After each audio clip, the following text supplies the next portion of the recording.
Hello mga ka-blessings! Welcome sa aking channel, lalong-lalo na sa mga bago. Hello po! Sa video ko ngayon mga ka-blessings ay pag-uusapan natin ang tungkol sa DFA para sa pagkuha natin ng passport.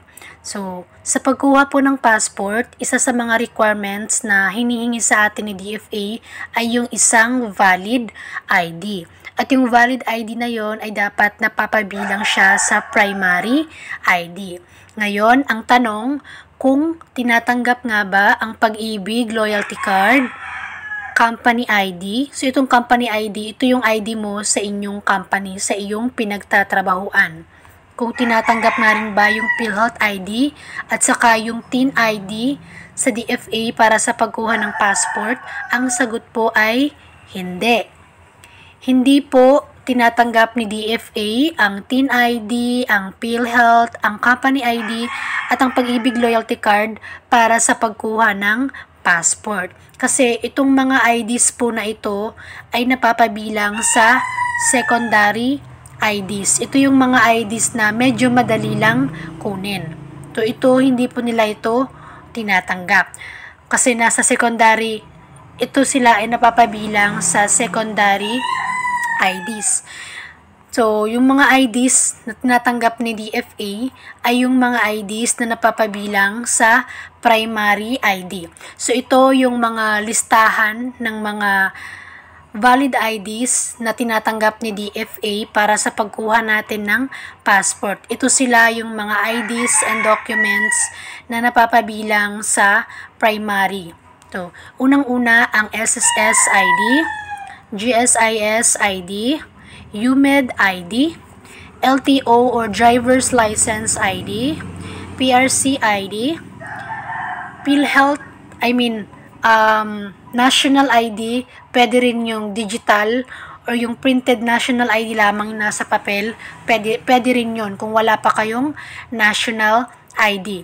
So, kung printed ID yung isasubmit nyo, magdala lang kayo ng NBI o di kaya police clearance for supporting documents. Next na tinatanggap ni DFA ay yung ating OWA card or ID, Voters ID, Voter Certification, pwede mga ka-blessings basta dun nyo siya kinuha sa main office sa Intramuros, Manila. Hindi pwede yung voter certificate lang na kinuha mo sa inyong COMELEC sa inyong lugar. Hindi nila yon tatanggapin.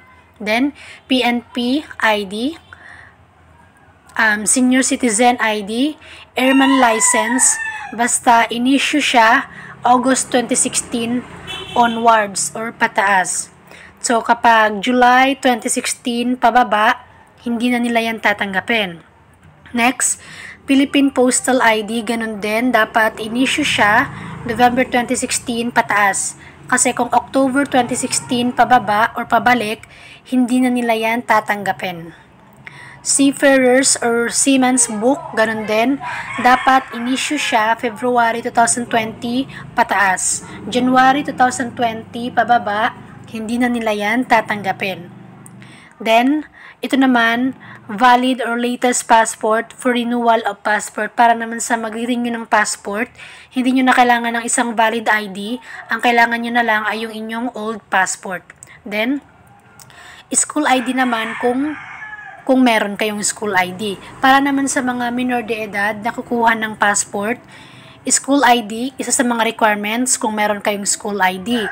Pero kung wala, kailangan nyo ng Certificate of Enrollment with photo of minor and dry seal of school. Kailangan nyo ng certification of enrollment, patunay na nakapag-enroll kayo sa paaralan na yan, na may picture nyo doon at may seal siya, para patunay na original talaga yan, hindi gawa-gawa or hindi peke.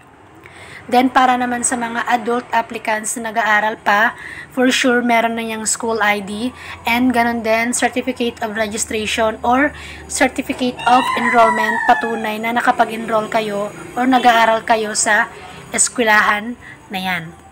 So, ito naman, for applicants based overseas, they may use their host government-issued IDs showing their Philippine citizenship. So, yung mga naka-base na sa ibang bansa, pwede nilang gamitin yung kanilang issued IDs showing pwede nyo gamitin yung inyong IDs, for example, yung barangay ID na nagpapatunay na Filipino citizenship kayo. Then, all IDs presented should be readable. So, dapat yung mga IDs na isasubmit nyo ay malinaw, nababasa siya, nababasa yung mga nakasulat doon. Then, original and photocopy of IDs and supporting documents are required. So, kapag magsasubmit kayo ng requirements sa DFA, halimbawa PSA, kailangan din yon. Dalhin niyo yung original pati yung isang photocopy. Same din sa ID. Yung ID nyo, papotocopy nyo sa bond paper ng baliktaran. Then yung ID mismo, dalhin nyo din. So, ayun po mga ka-blessings, yung aking video sa ngayon. Bali dati kasi nagawan ko na to ng video. May dinagdag lang ako dito na I think yung nadagdag is itong pag-ibig na dagdag dito. So, ulitin ko, ang TIN ID, PhilHealth, Company ID at saka Pag-ibig Loyalty Card, hindi yan tinatanggap ni DFA para sa pagkuha natin ng passport. So, yung mga binanggit ko kanina, ito sila yung mga IDs na tinatanggap ni DFA. So, kung wala pa kayo nito, kumuha muna kayo kasi isa lang naman kailangan. Kumuha muna kayo para makakuha kayo ng passport. Kung ito lang yung meron kayo. So, since hindi ito tinatanggap, kumuha muna kayo ng isang valid ID na tinatanggap ni DFA. Ayun lamang po mga ka-blessing. Sana after nyo ito mapanood ay nabigyan ko kayo ng idea kahit paano. At kung meron kayong mga katanungan ay i-comment nyo na lang sa baba.